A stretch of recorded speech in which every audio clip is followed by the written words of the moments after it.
we welcome you on into another episode of the Big Time Sports Podcast Show. Mitch Spinell back here, Mitchell Balla, to give you the latest on what's going on in the sporting world. Mitch, coming off a weekend, which a lot of stuff was happening, and now we're entering the week where it's nothing but gray skies and rain, and we've already seen a number of games being delayed here in the week, but hopefully we're getting back to action very soon.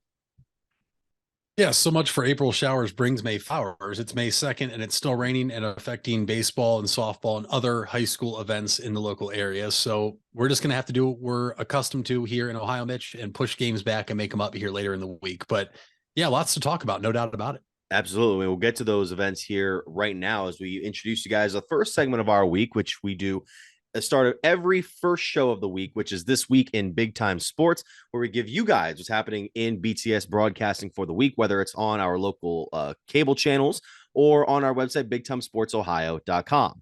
We, of course, have the Big Time Sports Show for you guys every week, hosted by Old Melatone's Charlie Jones in the Tuscarawas County area on Wednesday, May 3rd at 7 p.m., along with Friday, May the 5th at 10 p.m. You will have the chance to watch the Challenger baseball players in our BTS studio talking with Charlie about their upcoming season. Obviously, the Challenger baseball squad competes every year, giving players an opportunity to get out and have some fun. You also have a number of games this week for local high school teams, including a crossover between Tuscarawas and Stark counties on Tuesday, May the 2nd, in which Highland will take on North Canton Hoover in varsity baseball. Now, if you want to watch the live stream for that game, you can go to BigTimeSportsOhio.com or download the LBN app, courtesy of Local Broadcast Network. That live stream starts at 5 p.m. You can also check out the replay of that game on Tuesday night at 10 p.m. or on Wednesday, May 3rd at 4 p.m. Now, on Wednesday, May 3rd, Thursday, May 4th, the Dover Crimson Tornadoes will take on the Tuscarawas Central Catholic Saints in softball over at New Philadelphia. That live stream will also start at 5 on BTS on BigTimeSportsOhio.com and the LBN app. You can also check out the replay on Thursday, May the 4th at 10 p.m. or Friday, May the 5th at 6 p.m. So, Mitch, what are some of the games that we will be looking at this week for Stark County, aside from the one I just mentioned for Tuesday between the Hawks and the Vikings? Well, you mentioned Hoover in that game, Mitch. A lot of Hoover and Jackson action this week on Big Time Sports up here in Stark County, starting first with the Big Time Sports television show hosted by Joe Dunn up here in Stark County. You can check out the Jackson softball team, first-year head coach Adam Parker and tremendous athlete Julia Gossett, the Purdue recruit. On the show this week, you can catch them Thursday, May 4th at 7:30 p.m. and Saturday, May 6th at 8:30 a.m. You can then also watch the Jackson softball team in action on Wednesday, May 3rd with a live stream when they host the Hoover Vikings at Jackson, a 5 p.m. live stream on BigTimeSportsOhio.com and the LBN app. The replay then Wednesday, May 3rd at 10 p.m. and Thursday, May 4th at 4 p.m.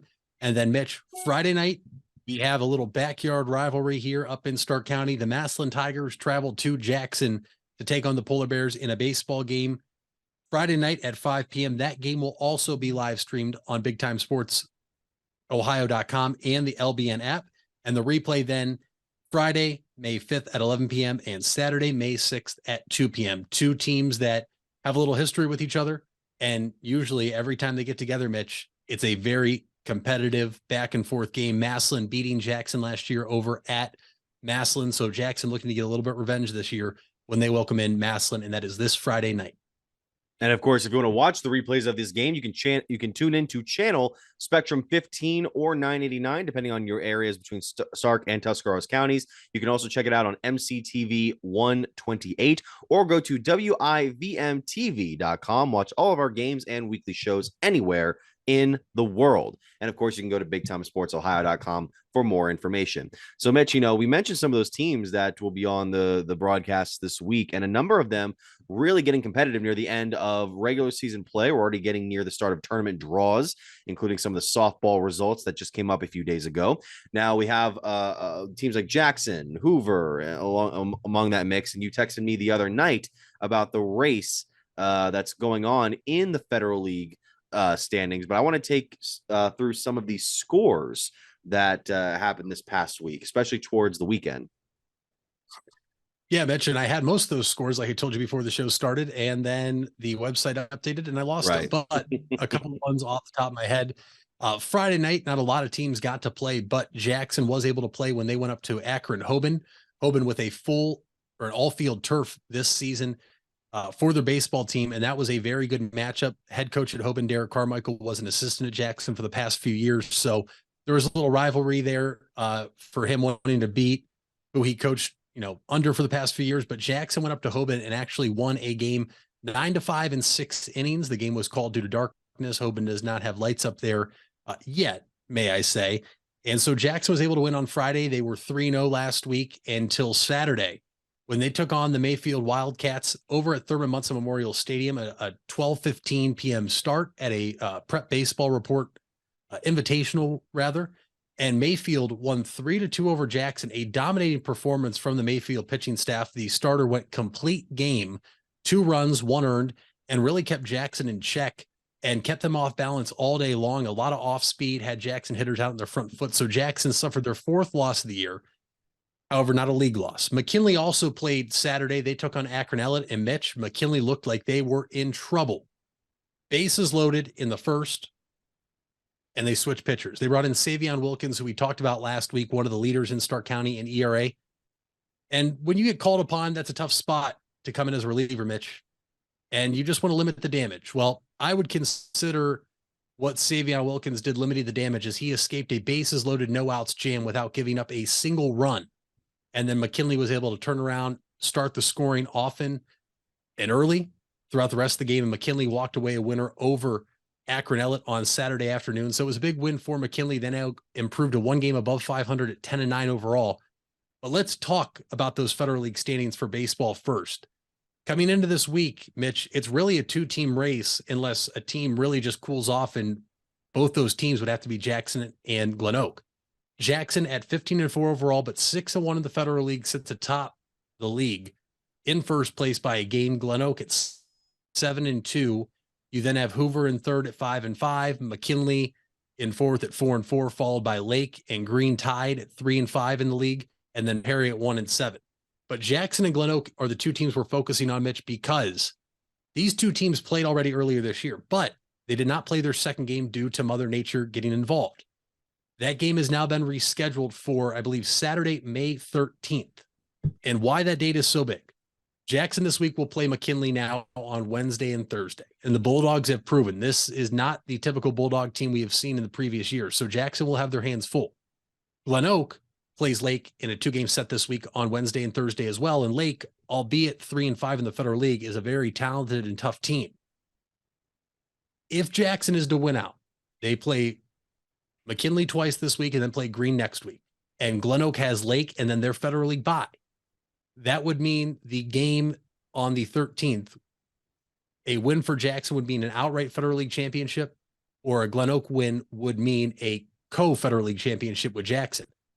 Should Jackson slip up, though, and Glen Oak wins their 2 games this week, Mitch, it could be a winner take all if Jackson only loses 1 more Federal League game come Saturday, May 13th at Glen Oak. And that would be quite the game, especially for an 11 a.m. start on a Saturday morning. But really, it's a 2-team race. What would have to happen in that span for those 2 teams not to be in a 2-team race is McKinley would have to run the table and win their last 4 Federal League games. And then Jackson here would have to lose for their next 5. And obviously McKinley would beat Jackson in 2 of those if they ran the table. But with how things are shaping up, Mitch, this could come down to Saturday, May 13th, which is also after the playoffs, or the weekend before the playoffs would start. But that could also be Jackson's 3rd Federal League game in a week.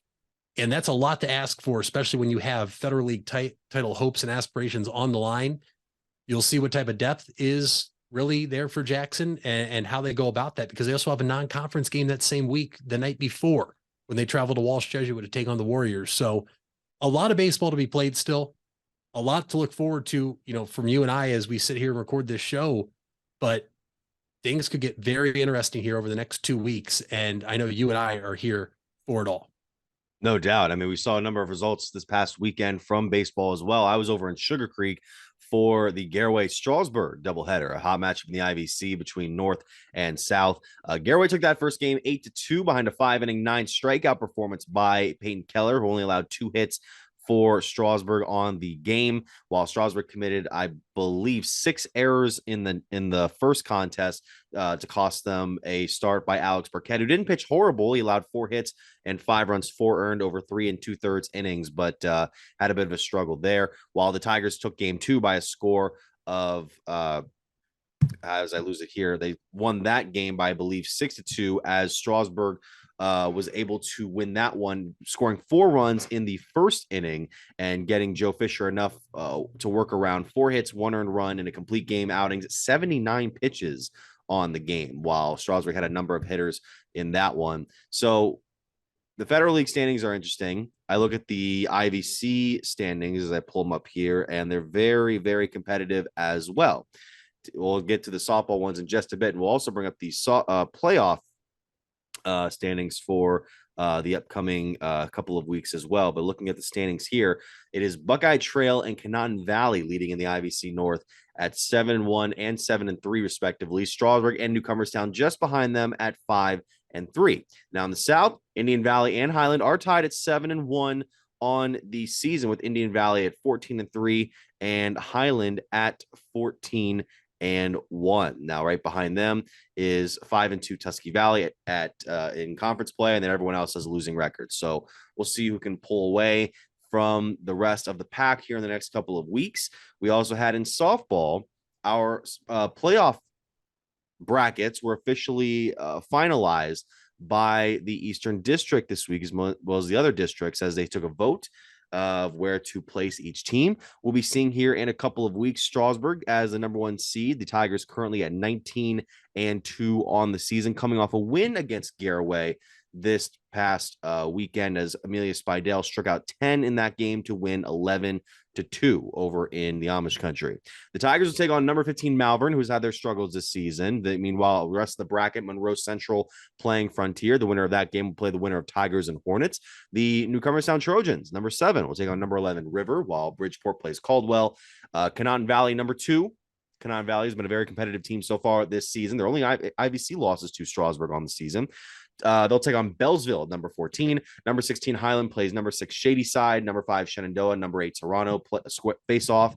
And number 3, Garaway takes on number 12, Central Catholic. In Division 3, the top seed is Claymont. They will take on the winner of number 8 versus 9, Beaver Local versus Sandy Valley, while number 10, Buckeye Trail takes on Bel Air. We also have St. Clairsville versus Meadowbrook. As the bracket, we go up from top to bottom. Edison takes on Coshocton.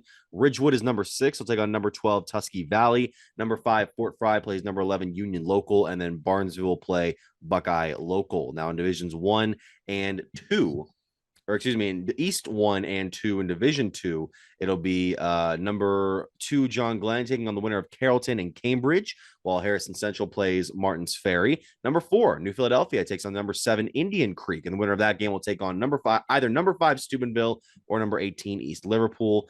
And on the other side of the bracket, Indian Valley is the top seed. The Braves also among the tops in the IVC. It'll be number 9, Philo, or number 15, Minerva, taking on the Braves in the next round. Number 17, Riverview takes on number 8, Morgan. Number 3, Dover takes on number 16, Maysville. And number 6, West Muskingum takes on number 14, West Holmes. So a lot of great matchups here in the next coming few weeks.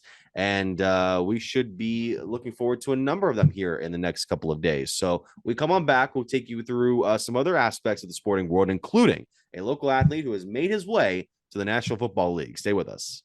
Hey there, folks. This is Mitch Spinell, and I want to give you guys a quick message regarding 988. If you don't know what 988 is, it was created to make it easier to remember how to get help in the event of a mental health or addiction crisis. This is different than a medical, fire, or police emergency where 911 should still be called immediately.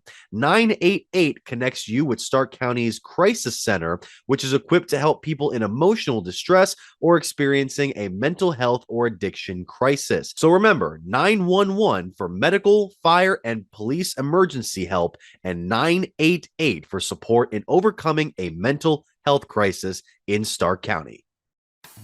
Buying a home has never been so affordable with record low interest rates. Hartzler's Quality Housing is ready to put over 40 years of experience to work for you. Family owned and operated since 1978, Hartzler's has a wide selection of model homes on site with a knowledgeable team to help make your new home a reality. Open 6 days a week. Visit them off I-77 in Dover or online at hartzlers.com. Hartzler's Quality Housing. Quality from start to finish.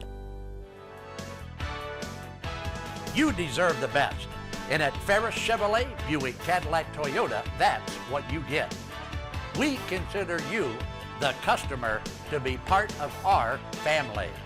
Anybody can make promises, but when you visit Ferris, you get the Ferris deal from a Ferris wheel. So if you're looking for a car, truck, or van, think Ferris. Think Ferris. You invest a lot in your home and vehicle purchases. Van Nostrand Young and Associates want you to feel secure should anything happen to those investments. We partnered with providers like Grange Insurance and other industry leaders to be sure you're presented with the most complete coverage to fit your needs. Because we're not only here to protect the items you invest in, we're here to protect your future as well. Call Van Nostrand Young Insurance in North Canton at 330-497-1867. We all have 206 things in common. Our bones keep us up and moving. And we at Cleveland Clinic Union Hospital care about every single one of them. From the tip of your finger to a brand new hip, our orthopedic experts will keep you going while keeping you safe. For every break and breakthrough, for every bone and joint, for every care in the world. Get the care you need when and where you need it. Visit unionhospital.org. Wendy's without the Wendy's app is like Nugs without the sauce. Or a Frosty without the fries. Or a hamburger without the fresh beef. No! Level up. Get the app to order ahead, order delivery, earn free food, and get app-exclusive offers. One app, all the Wendy's. Offer for a limited time at participating Wendy's. Terms apply. App registration required. Fresh beef available in the contiguous U.S., Alaska, and Canada. Vibe Auto Sales, located on West High Avenue in New Philadelphia and Cleveland Avenue in Canton, is a used car dealership committed to getting financing for everyone. We give every customer that walks in our showrooms a prime buying experience, no matter their credit score or financial situation. Current inventory can be viewed at www.wefinancenow.com. Check out our Facebook pages for the most up-to-date information about upcoming events and promotions happening at Vibe Auto Sales. Get out of the dugout and onto the field with help from Velocity Sports. Velocity Sports is a baseball and softball training academy with locations in North Canton and Canal Fulton. Our new Canal Fulton features 10,000 square feet of training space with 6 cages for hitting and pitching and a large commercial weight room. Velocity Sports will sharpen your skills and get you in the starting lineup. For more info, go to velosportsohio.com. And welcome you back here to the Big Time Sports Podcast Show. Mitch Spinell and Mitchell Balla. And before we get into the rest of our draft talk here, we want to give a big shout out to one local athlete who has made his way to the National Football League. It is one former Garaway Pirate and University of Michigan tight end Joel Honigford, who was signed as an undrafted free agent to the Arizona Cardinals and is set to report to camp here in a couple of weeks. So congratulations to Joel. Actually played baseball with his brother Clay a few seasons back in Legion Ball. And, it's amazing to see Tuscarawas County native be able to make his way to, first of all, to the University of Michigan, where he was stood as one of the biggest guys that Michigan had on the team, standing at I believe 6'5", 260 pounds. I did write about it on the BigTimeSportsOhio.com the other day, and he worked for 6 seasons in the Wolverines program around the offensive line, special teams, and tight end. 6'5" and 260 is what I meant to say. But Honigford didn't have a lot of buildup going into the draft and was ultimately not selected during the selection meeting, but was able to get an opportunity with Arizona this year. So a big congratulations to him. I mean, Mitch, a number of guys' lives were changed during the last couple of days, obviously from Bryce Young to the last few picks and, of course, the signees after the draft. I mean, take me through some of your random thoughts throughout this weekend, man. The picks you liked, the picks you thought were strange, and even before we get to what the Browns did this past weekend, I want to hear what you had to think about it. Well, I'll mention the Browns a little bit because, Mitch, I thought they had a good draft.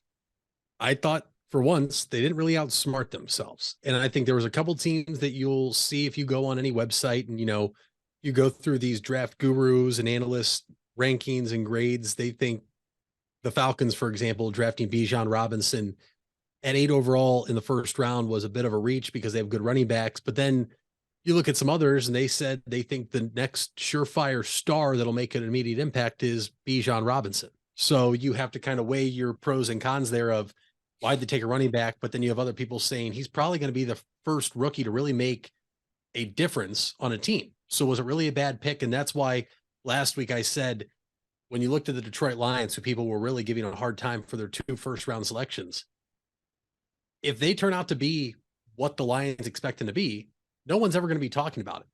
About, oh, he was taken, 12th overall or 16th overall. I thought a number of teams got a lot better this weekend. I think that there was a number of teams that had a couple head-scratching picks.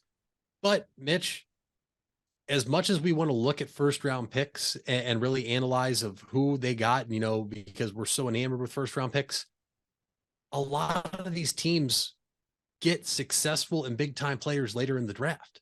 I mean, it's 7 rounds. Obviously, the first round's highlighted, and that's the biggest part of the draft show when you're watching for the 3 days. But there's a number of guys that we've seen in our lifetime, Mitch, and a lot of the viewers and listeners out there have seen that were drafted in the 4th through 7th round, some undrafted.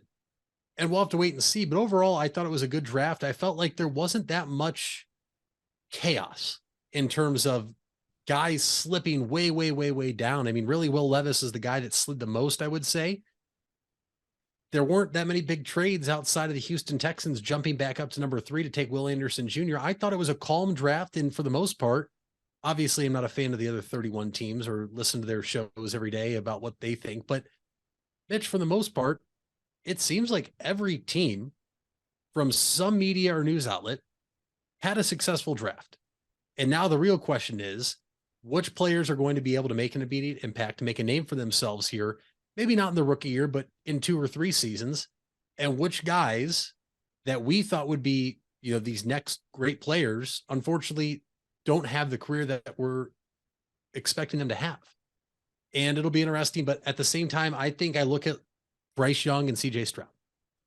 A lot of players' development and success has to go along with where they are drafted. We know the Panthers aren't very good. We know the Texans aren't very good. We saw with Justin Fields with the Bears that first year, they were terrible. And people thought, oh, Justin Fields isn't good. He was put in a bad situation. Which of these players, though, Mitch, can overcome the bad situations? That's what, obviously, a franchise quarterback is there to help you turn your franchise around. But I also think it has a bit to who can overcome the adversity of, yeah, you're on a bad team. Yeah, we're not going to be able to surround you with really good players for a couple of years. What player out, and maybe it's not Stroud or Young, but what player is really going to be able to overcome that and help turn their franchise around quick? And some people might think it's the Eagles with Jalen Carter because it's a team that was in the Super Bowl last year, and Jalen Carter, who before all the news broke, Mitch, was a top 4 pick, and he slides all the way to 9 to the Eagles like they needed any more defensive line help, and they got it. But I for the most part, and I'm curious to see what you think, I thought it was a laid back draft, if that makes sense. There wasn't a whole lot of headlines. Yeah. No, first of all, Nolan Smith as well to the Eagles too. Yeah. Of course, that was a good pickup for them as well.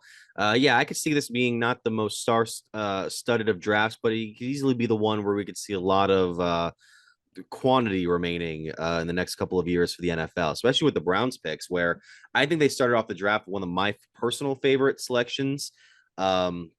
Not in terms of position, because I thought they were going to aim for a defensive tackle, but that kind of went out the window when 2 of the picks that I was kind of zeroing in on, I believe, got taken before they got the chance. So with the 74th pick in the overall in the 3rd round of the draft, they took Tennessee receiver Cedric Tillman, which is interesting because I think Tillman is a very able-bodied, a big-bodied receiver who doesn't run the routes the best, doesn't have the speed, but he does have the blocking ability, the strength, and ability in open space to be able to make an impact in the Browns receiving core, which, it hasn't been necessarily the biggest, hasn't been the most healthy in terms of stature in the last couple of seasons. When you have guys like Amari Cooper and Donovan Peoples-Jones and, David Bell and the likes, you're going to have guys who can break out in speed, no doubt, and maybe make some plays, but you also got to have some strength to you as well. Tillman already comes with the strength, and I think he can get some significant playing time even in this season. And if the Browns were to part ways with one of their receivers, maybe if DPJ decides to sign elsewhere during next offseason, I think he can take that spot potentially as a number 4, number 3 even. So I really liked that pick. Now, I didn't like it initially, I will say, but the more I thought about it, the more I really liked it, especially in this sort of system where Stefanski's going to have the blocking receivers consistently. He can be a big part of that scheme.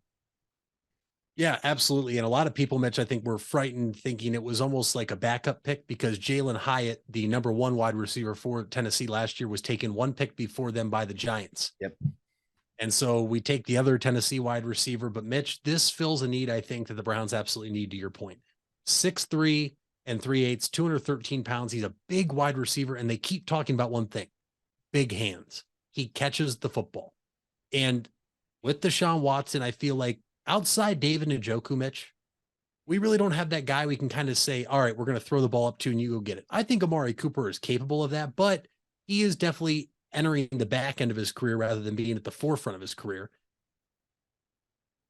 If you look at the Browns wide receiver room from last year, Mitch, and look at it now on paper, as much as I hate saying that, it's a completely different room. And the Browns addressed one of the biggest needs, especially on the offensive side of the ball, to really have this offense to where they want it to be under Deshaun Watson now for the next 4 seasons.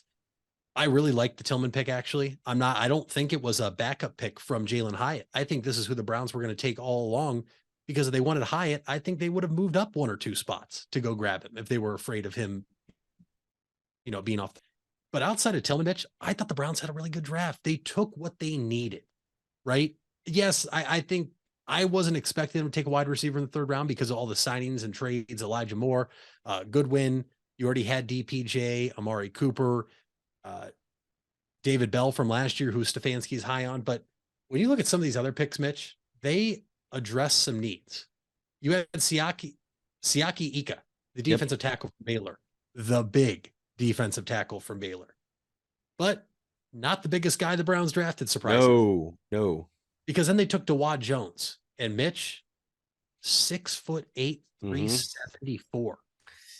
He is the biggest tackle in the draft, and he's not slow. And I think that's what people are like, oh my gosh, he can't move. He can only probably pass block or not good at run blocking. Folks, he has a history of playing basketball through his entire high school career. He actually had 2 Division I offers to play college basketball. He chose to go play football. He moves well for his size, and the Browns offensive line the past couple of years since 2020 has not been the same. And also, how many injuries have we seen, Mitch? I mean, how many times have we seen guys having to come in and bounce around and play different positions on the line because Jack Conklin's hurt or Jed Wills isn't playing well, or maybe it's Wyatt Teller or a center. But Mitch, speaking of center, when you look at all these grades, people are saying the Browns had one of the top 2 picks in the 6th round in taking Ohio State center Luke Whippler. And to me, I think this is a very under the radar pick. Now, it probably means the end of a Brown center, at least in terms of their career with the Browns, of the likes of someone like Nick Harris, who unfortunately, Mitch, we heard great things about him. We had big aspirations for him, and then he got hurt in the first play of the preseason last year. But I'm excited for him. You had Isaiah McGuire from Missouri, who I think is good. I still think the Browns need another defensive end. I don't know if maybe they can find somebody in free agency, because we know Miles, nobody really plays every single snap, but you still need to have somebody that's suitable on the other side of Miles. Really, my only head scratching pick, and I don't know how you felt about it, Mitch, was Dorian Thompson-Robinson, DTR, the quarterback from UCLA, the 5-year quarterback at UCLA. He took his COVID year. And when you saw the video of Barry and Stefanski calling Thompson-Robinson to say we're drafting him about, we can't wait to get you up here under center and making a few plays, it raised an eyebrow to me.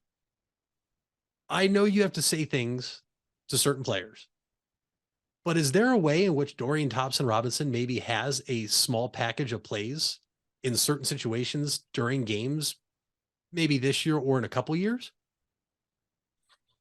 Depends on the ability of Deshaun Watson, and really Thompson Robinson is going to be there as a third string quarterback because you bring back Josh Dobbs and he's immediately your string guy instead of your third string guy compared to last season. Now you don't have Jacoby Brissett. It's important to have some insurance, and DTR I think can be that.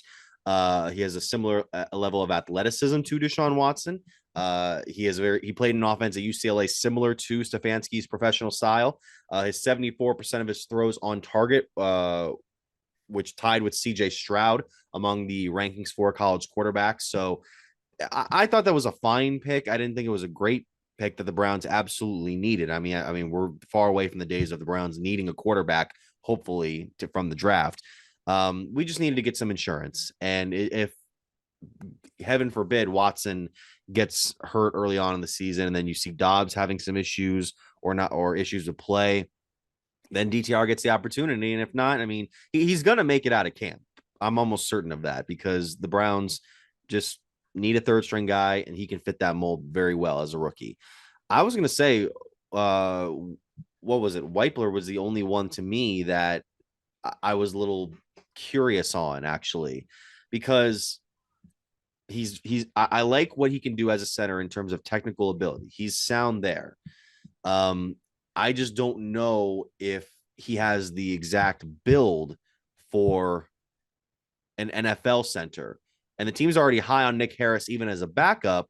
So it is going to be a challenge between him and Harris for that one particular spot on the Browns depth chart. That was the only one where I was like, oh, okay. Cause I thought we already had this position sort of filled out, but I don't know. I could see him maybe having a shot if he significantly outplays Harris in camp, then maybe there's something there. I think that's a very fair assessment because I still think we don't know what Nick Harris is, Mitch. And that's unfortunate. And that's what really sucks about him going down in the first snap of the preseason last year is because they drafted him, 4 years ago?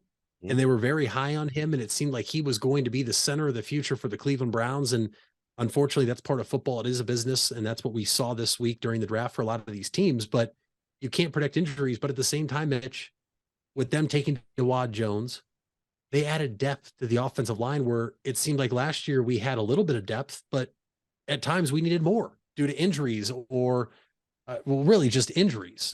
We didn't have anybody kick a player in the head like we did in week 1 against the Tennessee Titans back in 2019. They got ejected. So, but the one thing with Whippler is he is 6'2.5", 303 pounds. But when you read his report, he was ranked the 4th best center in the class. And the Browns got him in the 6th round, 190th overall, which to me, that's really great value. And I think that's why a lot of people think this is a home run pick for the Browns with how late they got him. He shows excellent quickness in his set. He will give up some initial ground to powerful bull rushers, but he has really good hands, able to reestablish leverage, and does a good job of sinking his hips and stalling bull rushers as a run blocker. All we've heard all offseason, Mitch, is how much this offense is going to be different. The air raid offense with Deshaun Watson. We still have Nick Chubb. Nick Chubb is still a top 3 running back in the NFL, in my opinion. And I think adding a guy like this, and we know we have a couple backs that we've drafted now behind Chubb. I think this is a really, really good pick because even if he's not great at pass blocking, you have Antonio and Teller on the outside of him to protect him a little bit. And to me, this almost shores up a position where if somebody goes down, there's not a big drop off. And I really like the pick. I wasn't sold on it at first, though. I'm not going to lie. And then after thinking about it and reading it, I thought, you know what? I can get behind this pick. And the one last thing I'll touch on before I throw it back to you is Cameron Mitchell, the only one we drafted I didn't touch on yet. Former teammates with Greg Newsome at Northwestern. He actually picked off Justin Fields in the Big Ten championship game a few years ago. Buckeye fans remember that. Right. Yes. Team pick. And they add more depth to the corner room.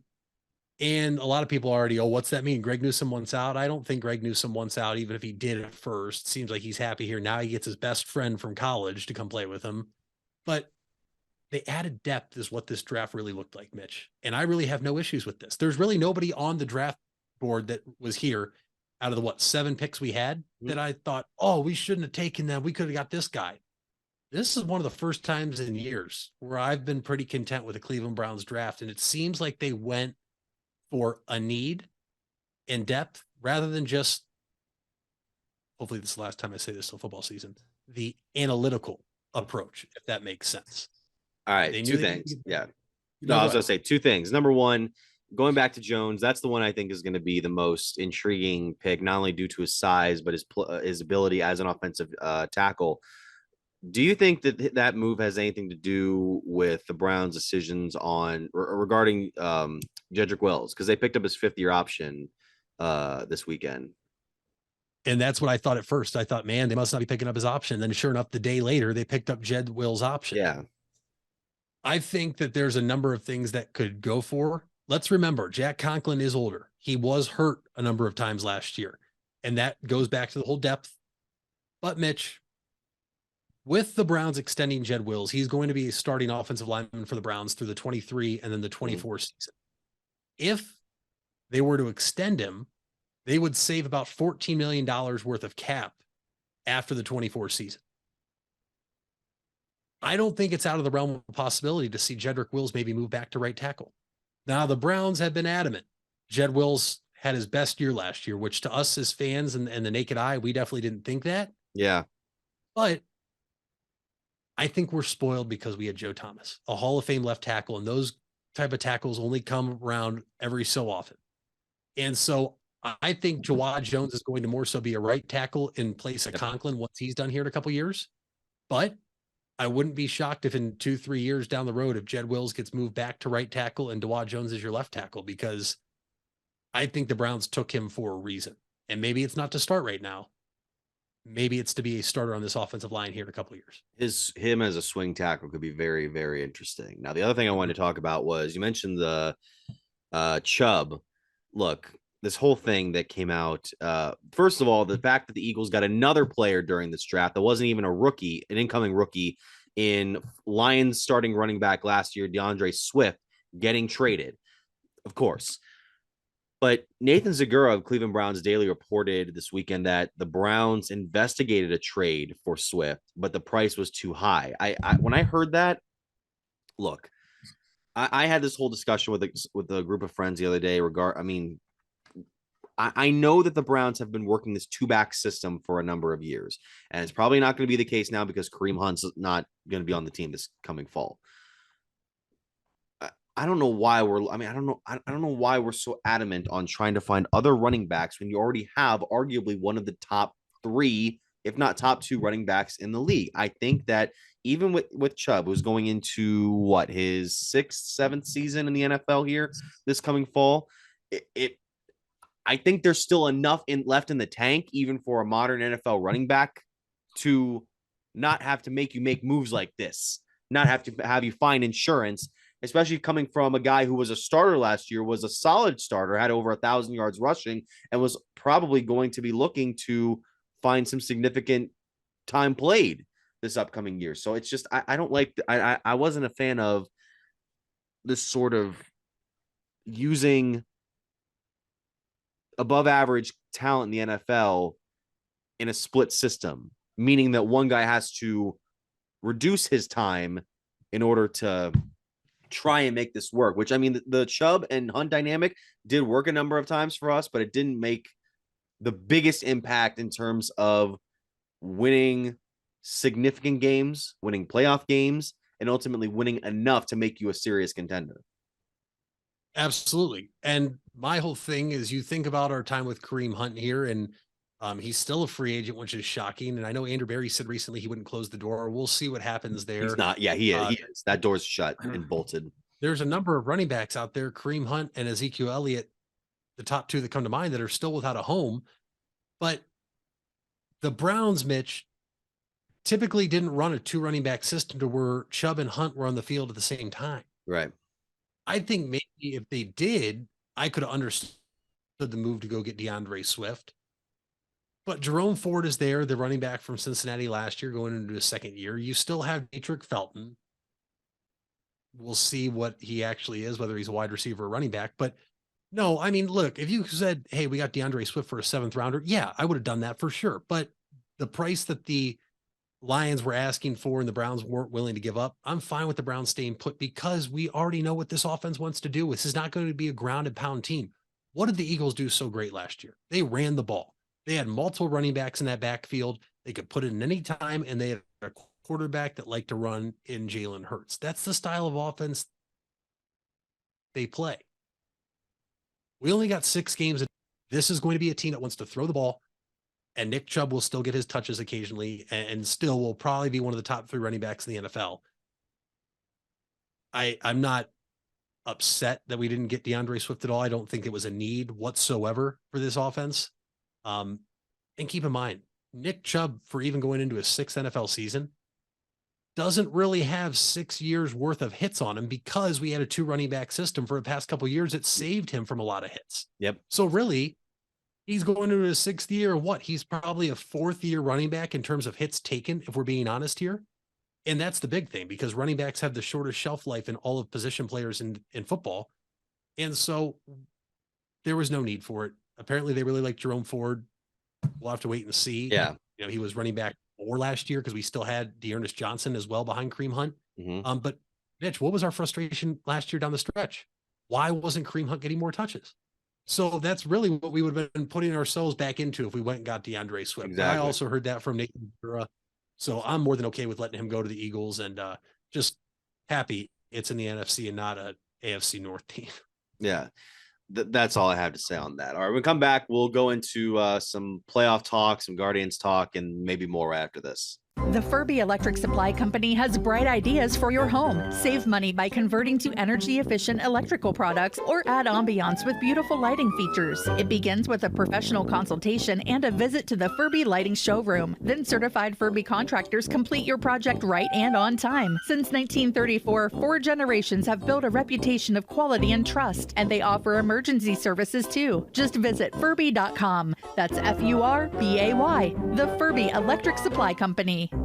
You asked for it and we listened. Buckeye Career Center is now offering Certified Nail Technician as an adult education program. This 216-hour course begins in November and will run Tuesday through Thursday evenings from 5 to 9 p.m. Learn manicures, pedicures, infection control, salon operations, and more. Other part-time certification courses starting this fall include phlebotomy and welding. Call 330-339-2288 to register or visit BuckeyeCareerCenter.org for more information. If you're looking for a new or pre-owned car or truck, why not see the Parkway Auto Group? Parkway is a special group of automotive experts with 8 brands to satisfy your needs. Come see the difference at the Parkway Auto Group on Commercial Parkway in Dover. 8 brands and 1 family. It's Parkway Auto Group. Fall is in the air and part-time career enhancement courses at Buckeye Career Center are on the horizon. Registration is now open for Introduction to Beekeeping, Basic Small Engine Repair, and Sign Language. These part-time offerings run on Tuesday evenings and begin in November. Let Buckeye Career Center help you learn a new skill or advance your current skill set. Call 330-339-2288 for more information or to reserve your seat in one of these or our other part-time classes. You matter. Everyone plays a part. We all have a role. Each of us can make a difference. You do matter, and the best way to have a positive impact is to pay it forward. With each of us helping one another to cope, feel better, and know that we belong. Pass on the positivity today. Tell someone else they matter too. Alt Care. Alt Care, Alt Care. Where you matter. We all have 206 things in common. Our bones keep us up and moving. And we at Cleveland Clinic Union Hospital care about every single one of them. From the tip of your finger to a brand new hip, our orthopedic experts will keep you going while keeping you safe. For every break and breakthrough, for every bone and joint, for every care in the world. Get the care you need when and where you need it. Visit unionhospital.org. Employee benefits, although time-consuming and expensive, is one of the top considerations for those making a job change. At Hummel Group, we help businesses craft benefit strategies that align with company goals. Through an emphasis on cost containment, leveraging technology, and benefits administration, we save your team valuable time. Your employees call us with questions, not you. Visit HummelHelps.com or call 800-860-1060. Don't just get insurance. Get Hummel. Well, we welcome you back here to the Big Time Sports podcast show. Mitch, I've been doing some charity work, not so much charity work, but some consulting work for the last few hours here. I've been consulting with Yankee fans over the last 12 or so hours last night, trying to see how they are doing in this certain time, and it's going about as well as you would expect at this point. So last night we saw a collapse of epic proportions where the Cleveland Guardians are down 2-0 in a game which Domingo Germán was able to dominate this still struggling Cleveland lineup. All things that we're going to gloat about, it's still struggling, but Cleveland does what Cleveland did, or they did what they do, and Clay Holmes did what he usually does. We saw from last year in the Oscar Gonzalez Game 3, which was give up leads. Josh Naylor was the Yankees. He was cradling the Yankees in the 9th inning, and then we had a great at-bat from Mike Zunino, who was able to draw a walk to score in the winning run, and then Emmanuel Clase shut things down in the 9th. Aaron Hicks had one of the lamest swings I've ever seen on a 3-2 pitch in my life, and we were able to make the meme once again. So it's great to see this. And even as a self-proclaimed part-time Yankees fan, I am taking part in all of this because, Cleveland over New York every day of the week, twice on Sunday, Mitch. Absolutely. And there's nothing, there's a few things in sports, Mitch, that have nothing to do with Cleveland that I absolutely love. One is sad Boston fans, which we've seen a lot of in the past few days, and sad New York fans, which unfortunately we didn't get to see in basketball, but seeing it last night and just an epic meltdown and then the chorus of boos that rained down on Aaron Boone of the Yankees last night was so very needed. And what was really needed more though, Mitch, was the Guardians to actually fight back. We fell in love with this team last year as the Guardiat kids because they never gave up. And actually yesterday during the broadcast, they talked about how in the second or third inning, maybe, the Guardians, even if they're down, last year, we saw them just fight in the last few innings, and really we hadn't seen that much this year. We saw in Boston, but they ultimately lost in extra innings, and they did it again. They did it last night, and it was no home runs. It wasn't like they hit the ball right in the nose. I think the hardest hit they had all night was Stephen Kwan, probably with his single with one down in the 9th inning, but they found a way. And that was such a big win because, Mitch, the Yankees are struggling. They are now in last place in the American League East. I didn't think we'd be saying that here on May 2nd, 2023, but they are. And really what I think is more impressive is the fact that we were down 2-0. And as much crap as I wanted to give Cal Quantrill, Mitch, that was the best game he's pitched all year. 7 1/3 or 7 2/3 last night, 2 runs on the road in Yankee Stadium. And I know what some people are going to say. Well, they didn't have Judge or Stanton. Well, boo-hoo, I don't care. That is still a place that the Guardians had struggled to play in outside of Game 2 of the American League Division Series last year. It was a big win, and hopefully that's a win that gets things rolling for the Guardians. And look, I'm not going to sit here and say they're going to start rolling here because this is still early in the season. I'm not too worried about them, but hopefully that is something. Maybe that it's not like Naylor's single was a single that was smashed. I mean, it barely got past a diving DJ LeMahieu in the hole in the right field. It was just a very impressive win for the Guardians, who looked like they were down and out through the first 25 outs offensively. Yep. And it was just a good win. I'm very happy. Now things don't get easier because they're facing probably the best pitcher in baseball so far this season in Garrett Cole tonight. But I think this is a really good spot for them because I'm interested to see how Tanner Bybee does in his second major league start now on the road in New York. And you don't have to worry about really the two most feared hitters in that lineup with Stanton and Judge out. The Yankees just put Judge on the injured list with a hip strain. They did activate Harrison Bader, who did kill us last year in the playoffs, so we'll see there. But Yankee fans booing their own team at home and just the absolute meltdown by Boone to take out the pitcher that literally made the Guardians made him look like the best pitcher in baseball in Germán. Head scratchy move, but that's why I love Aaron Boone so much, because he's had a couple of head scratchy moves against the Guardians before in his coaching tenure. Yeah, it's they're calling for his head again today, and if they don't get it done this year, this is going to be the last time we're going to see Aaron Boone as the Yankees manager, and maybe even Brian I don't think Brian Cashman's going to leave after this. I mean, I think the Steinbrenners are just too connected with him to let him go. But yeah, the Guardians needed that. Even in Essential that's still struggling right now. I don't know if you saw Jeff Passan's tweet the other day where it was the records by division for each team. So I can pull that up here. The AL Central right now is playing at a brisk 51-80 for a 389 winning percentage. That is the Central Division is playing right now at a 63 win pace. If the AL Central was one team, they'd be on pace to win 63 games this year and lose 99. Whereas the American League East, everyone's pretty much hovering around 500, including those last place Yankees, and they would be on pace for 103 wins, which is a very interesting stat to look at. The Twins aren't quite out there, even though they're the best at the moment. Tigers are really struggling. Royals are really struggling. And you want to talk about one team struggling, buddy. This video today or the other day on ESPN Chicago's 1000 AM is maybe the ground. We're gonna talk about this in full, and we do have the thing to do so.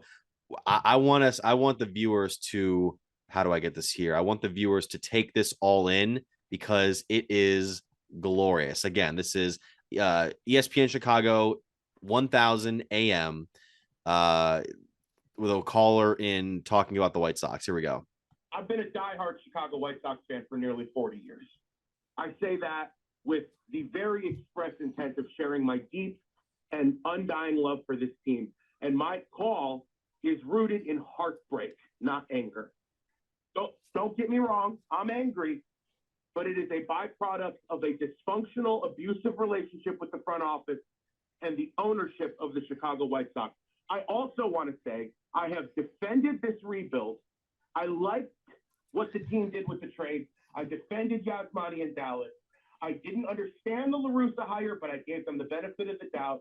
I forgave the free agents they let go. I was befuddled by the Benintendi and Clevenger signings, but you know what? I said, I'm going to give them one last shot. And when they canceled Sox Fest, like the cowards they are, I knew something was up. But now we know. Obviously, the experiment is over. The vast majority of the prospects have been bust. The product on the field is pathetic. We have exactly two players of excellence on this roster, Dylan Cease and Tim Anderson. Everyone else is nowhere near the kind of player they need to be to make this a winning team. All right, I'm going to stop right there. I was going to say one of the things we mentioned, because we want to break it up as well. Dylan Cease, Tim Anderson right now, Mitch. I didn't even realize it at the time, but can you really name any other White Sox player that's of notoriety right now? I mean, Jose Abreu's not there anymore. Grandal. Where are we at this point? I mean, I know they signed Andrew Benintendi to the biggest contract given to a free agent in White Sox history this offseason, which we'll get to in a second. Yeah. Okay. It's yeah, but no. I mean, you can go on about it, but it's something. So it goes on. You'd think that would be enough to wake this organization up, but yesterday Kenny Williams had the gall to say that he's not in a good place right now, and accountability is not an issue. You're right, he's not in a good place. He's not in a job he should have. Think about all the promises that Rick Hahn made, mired in mediocrity, that he bragged about Romy Gonzalez in spring training, and I'll trade him if I get the right price. Think about the things Chris Paul said, come to the park, we're going to kick everyone's butt. They must have been talking about the fans, not the other team. The entire lineup is batting under 220. The best hitter on the team is Jake Burger. We're a AAA team. Our right fielders are hitting 180 with a weighted runs created plus of 28. I got to look up Guardians average. You about the pitching staff. Katz has got to go. Moncada, TA, Eloy, Yaz, Joe Kelly. It's week 4. They've all already been hurt. Tens of millions of dollars on replacement level players while stars go elsewhere. We're 11 games under 500. The Bears needed 6 months to get 11 games under 500. We needed 3 weeks. Oh, wait. I stop right there. He said 220. We're hitting 229. So we're not off to the greatest of starts either as an entirety of a team. That being said, we do have a number of guys who are standing out. Obviously, Jose and Stephen Kwan are doing their thing, 279 and 278 respectively. Miles Straw has come around a bit more in that lower part of the lineup compared to last season, where it looked like he could not put a bat on a ball for any worth. And then once you get past Andres Jimenez's 243, that's when it starts to really slip off because Ahmed should be doing better. Naylor should definitely be doing better. Bell's getting better from that awful start that he had to the first month. That being said, I'll concede that a little bit to where the Guardians' offense is not great, but it's strung together more wins than the White Sox have been able to. So it goes on. In the 15 years of Rick Hahn, we have been a constant experiment that has never panned out. In the 25 years of Kenny Williams, we had exactly one season of excellence with a perfect storm of players that has not once come even close to being the same. I don't want to hear about the strength of schedule. And I'm going to stop right there because that team was obviously the 2005 squad that won the World Series over the Houston Astros that year. People forget the Astros made that World Series when even before the days of Jose Altuve and Alex Bregman and the likes. I mean, that was, and give credit to the White Sox for winning the World Series because that's the team that ended up winning. That was one of the worst World Series I think we've ever had in our lifetimes because it was four games. The two teams weren't even really that notable even at that point. I believe there was a walk-off in game one. Scott Podsednik hit one, but other than that, it was kind of an series. And I believe the last play of the series, if you go back and watch it on a replay, if we had replay today, that call would have been reversed. That Juan Uribe slow roller to get the final out. But that's neither here nor there. Give credit to them. Going back to this. April, but with the money we've spent, the players we have playing 500 ball should be underachieving. Not 11 games under 500. We keep going after players that Rick Hahn liked 5 years ago. Lance Lynn, over the hill. Yaz, over the hill. Benintendi, he wanted him in the draft 6 years ago. He's got a .1 WAR.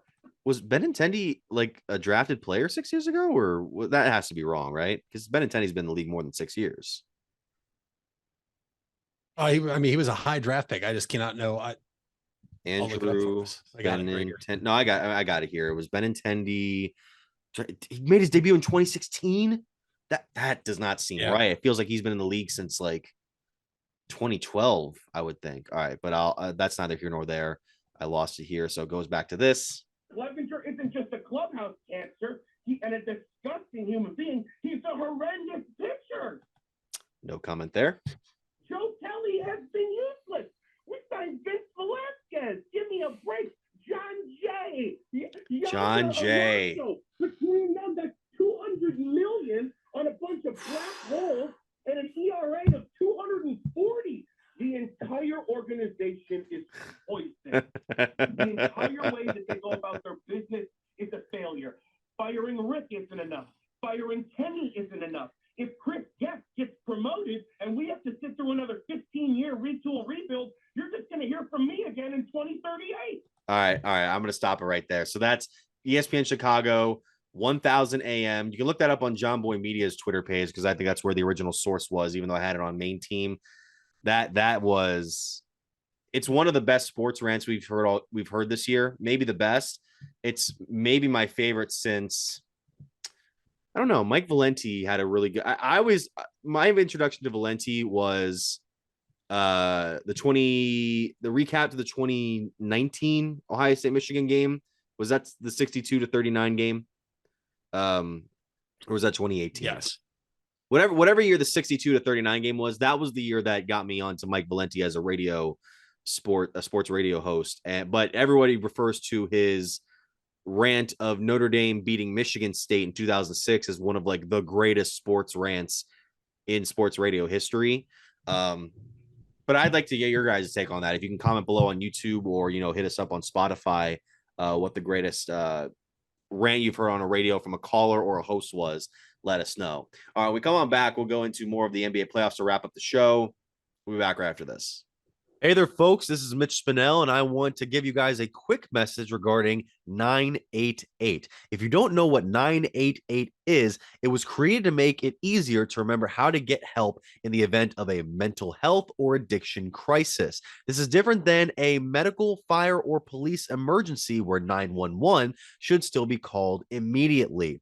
988 connects you with Stark County's Crisis Center, which is equipped to help people in emotional distress or experiencing a mental health or addiction crisis. So remember, 911 for medical, fire, and police emergency help, and 988 for support in overcoming a mental health crisis in Stark County.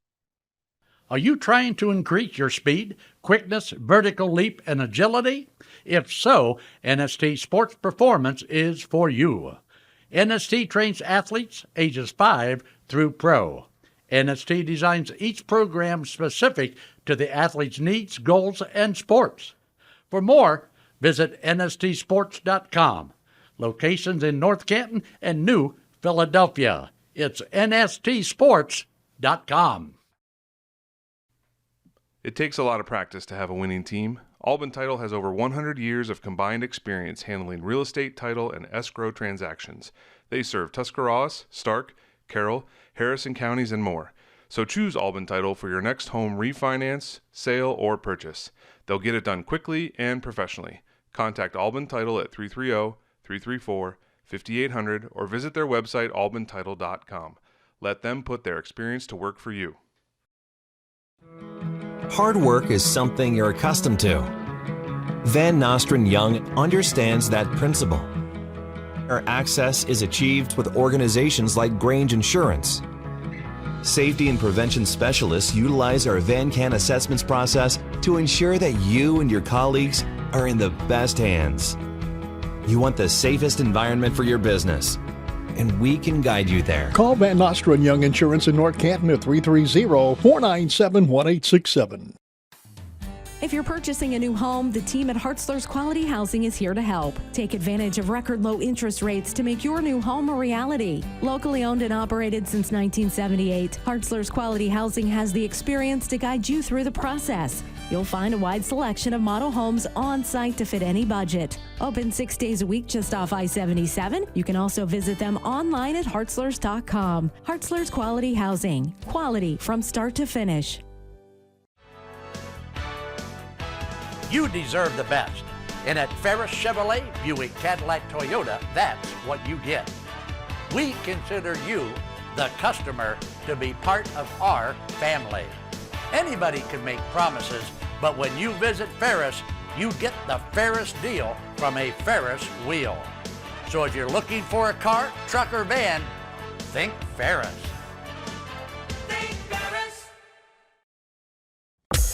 Wendy's without the Wendy's app is like Nugs without the sauce. Or a Frosty without the fries. Or a hamburger without the fresh beef. No! Level up. Get the app to order ahead, order delivery, earn free food, and get app-exclusive offers. One app, all the Wendy's. Offer for a limited time at participating Wendy's. Terms apply. App registration required. Fresh beef available in the contiguous U.S., Alaska, and Canada. Get out of the dugout and onto the field with help from Velocity Sports. Velocity Sports is a baseball and softball training academy with locations in North Canton and Canal Fulton. Our new Canal Fulton features 10,000 square feet of training space with 6 cages for hitting and pitching and a large commercial weight room. Velocity Sports will sharpen your skills and get you in the starting lineup. For more info, go to velosportsohio.com. Turning 65 soon or already on Medicare? Hummel Group can help you explore your options and find a plan that fits your unique healthcare needs and budget. Our experienced agents provide personalized advice and help you compare plans from top insurance carriers for free. We're here to help you find the Medicare plan that's right for you. Visit HummelHelps.com or call 800-860-1060 to speak to an agent about Medicare. Don't just get insurance, get Hummel. Well, welcome back as we're being watched here on the Big Time Sports Podcast Show. And we get into our final segment here. We talk about the NBA postseason, the playoffs of the NBA. So there you go.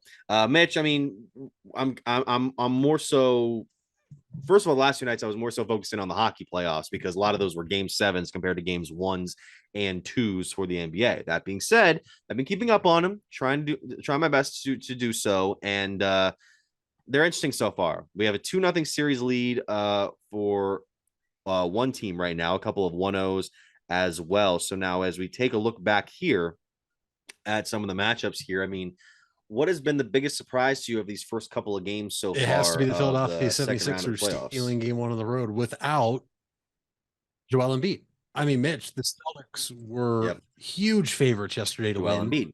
I mean, I could not believe what I saw last night. And really, Boston just looked lackadaisical. I believe they had 10 fouls total. And typically when you have that many fouls and you lose and you give up 119 points, it means you didn't play defense. I mean, I did not see Philly try to force Boston to earn their points at the line. James Harden turned back the clock and looked like the vintage James Harden from Houston. Tyrese Maxey had a great game for Philly. But Boston really surprised me because heading into the second round of the playoffs, I thought this was Boston's conference to lose. I thought the Celtics would be able to beat Philadelphia pretty much in convincing fashion with Embiid being hurt. We're still waiting the status for game 2, but now if you're Philly, you were supposed to just hope for a split and you did it without your best player. And we'll have to see if maybe them winning keeps Embiid out of game 2 just as precaution.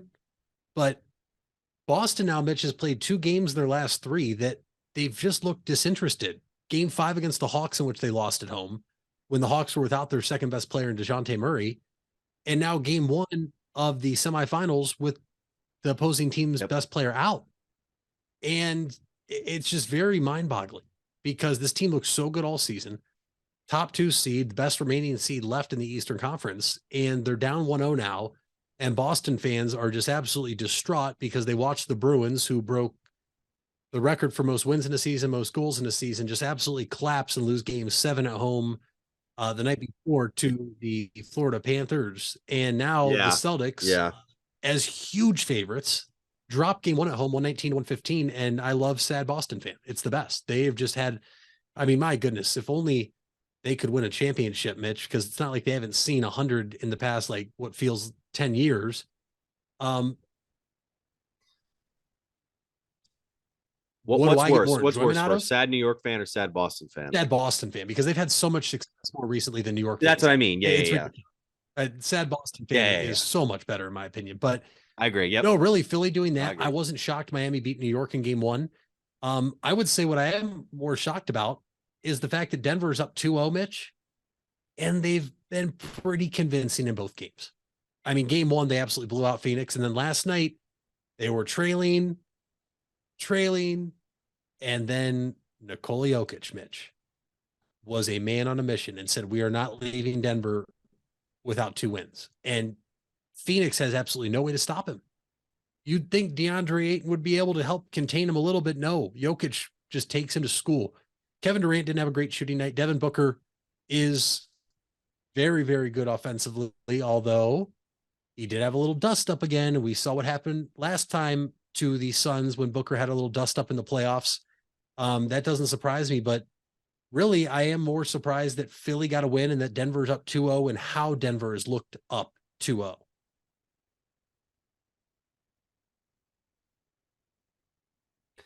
Yeah, and Jokic, it's surprising how Jokic was able to. It wasn't surprising that he was able to will them to victory, but it's because of the rest of the team not performing as well as him. I mean, your next highest score was Aaron Gordon at 16 points. I mean, Jamal Murray's moving the ball around well enough. He had 8 assists on that game, but he only had 10 points, 3 of 15 from the field. So even if it's only one player star performance from Denver compared to 2 kind of nights from the Phoenix Stars in Booker and Durant. Booker had 35, Durant had 24, but both of them combined for 24 of what was it? 46? I think no. 56, excuse me. So 24, 56 from the field. And the rest and the bench brought nothing for Phoenix, even compared to Denver. So yeah, I mean, I could see Phoenix stealing a game here from Denver in the next one of the next 2, but I'm picking Denver to move on right now.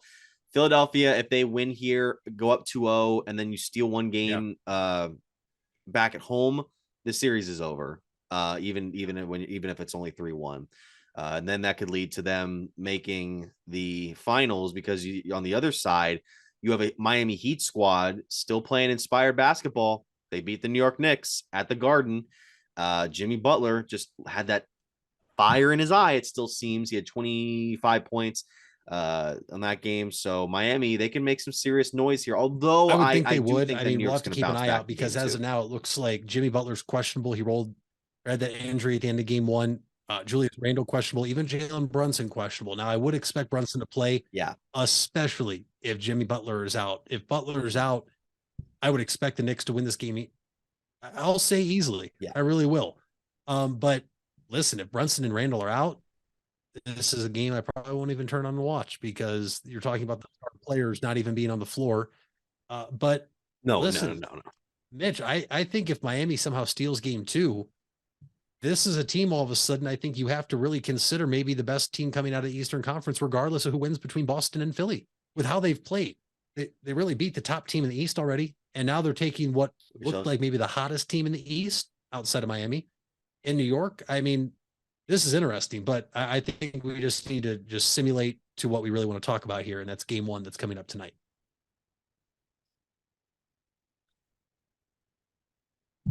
Well, I'll get to that in a second. I do wonder if Philadelphia is kind of hoping the Knicks Heat series will run long, because even though let's say Embiid misses a few more, at least one more game, it's still going to be the same amount of time that he would miss either way. However, that could lead to one of those two squads, Miami or New York, getting fatigued enough so that Philadelphia, even if Embiid's still dealing with his injury, doesn't have to have the foot on the gas to the point where the rest of the car is starting to malfunction.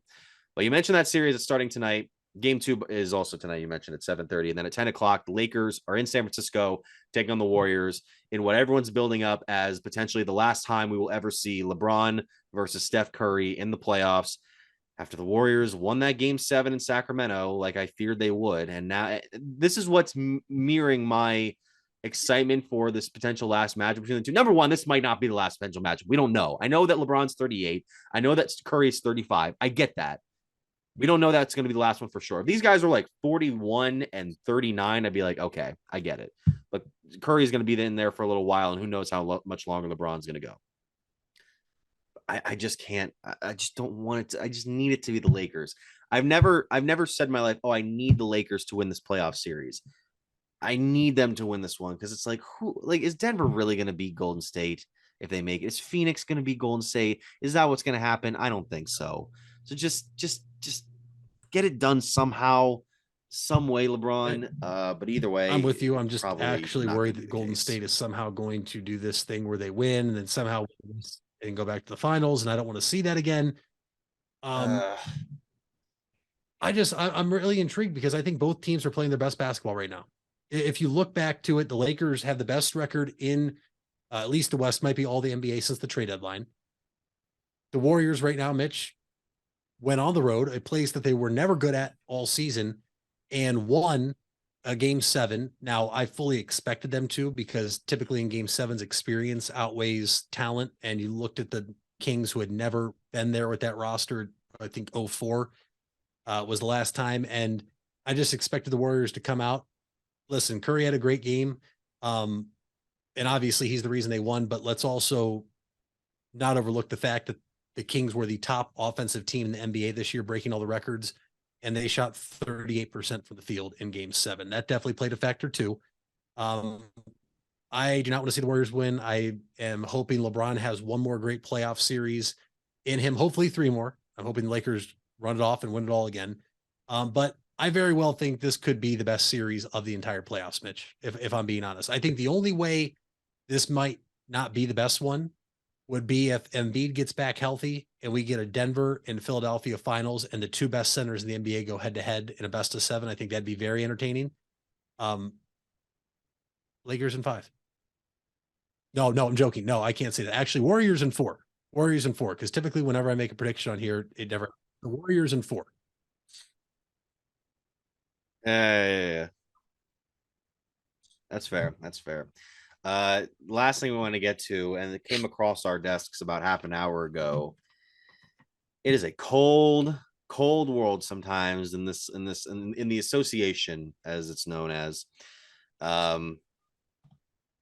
Yeah, we got the story here from Shams Charania just about a half an hour ago that one player, it seems, will not be returning to the Memphis Grizzlies, and that is one Dillon Brooks, the man who pokes bears, the man who punches Donovan Mitchell, the man who, made himself basically the outcast of the NBA and then became the laughing stock of sorts when Memphis got scorched by LA in 5 or 6. I mean, it's like that meme says, get ready to learn Chinese, buddy. That's essentially where I'm at this year. Because who right now is going to take a flyer on this guy? That's not all right. Here's the thing. I believe that, like many other out there players before him, let's say you're DeMarcus Cousins, for example, I'm fully convinced that Dillon Brooks could sign with a team like Golden State and be their 9th man at the end of the bench, be an enforcer with an offseason full of therapy and retraining and making sure you can actually play basketball before you can talk any crap to any other players. I think that Golden State could take a flyer on him late in the offseason, but if not, Mitch, I don't see any way he goes to the Warriors. I don't think there's many teams he could possibly go to because of all the shenanigans and antics he had this entire season against a lot of the opposing teams. Being a good basketball player is one thing. He's going to have to be a fit somewhere. And it looked like the Grizzlies were willing to put up with all this up until his I poke bears comment, skipping media availability, which he got fined for after the Game 6 loss. I think this is hilarious because I think he always thought he was better than what he was. And he kind of got hidden at times in Memphis with his play offensively. But my goodness, this cruel world, like you said, he enjoys poking bears. So maybe if he's done in the NBA, I don't know if there's any zoos that need him help taking care of bears. So maybe he can go work there. But yeah, this is hilarious because I personally think that nobody in the NBA likes Dillon Brooks. I don't think a lot of people like Draymond Green, but Mitch, you somewhat respect him because he is a 4-time NBA champion, multiple-time defensive player of the year, and he will go to the Hall of Fame. Dillon Brooks has literally accomplished nothing but probably some of the most technical fouls and flagrant fouls and ejections in a short career.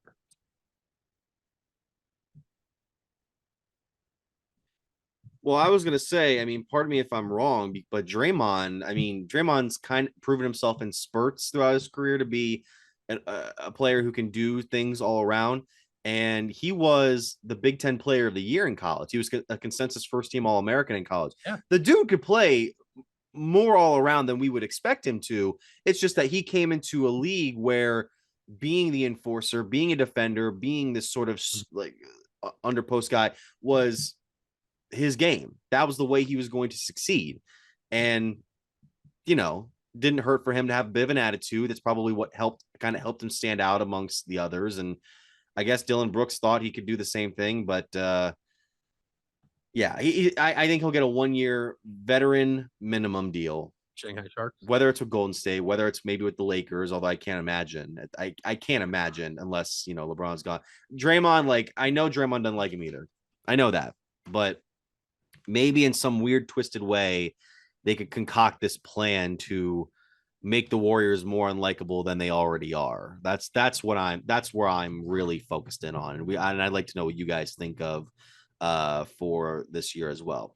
All right, we're at the end of the Big Time Sports Podcast show. We thank you guys so much for listening. Thank you so much for subscribing here on YouTube. Be sure to like and hit the bell.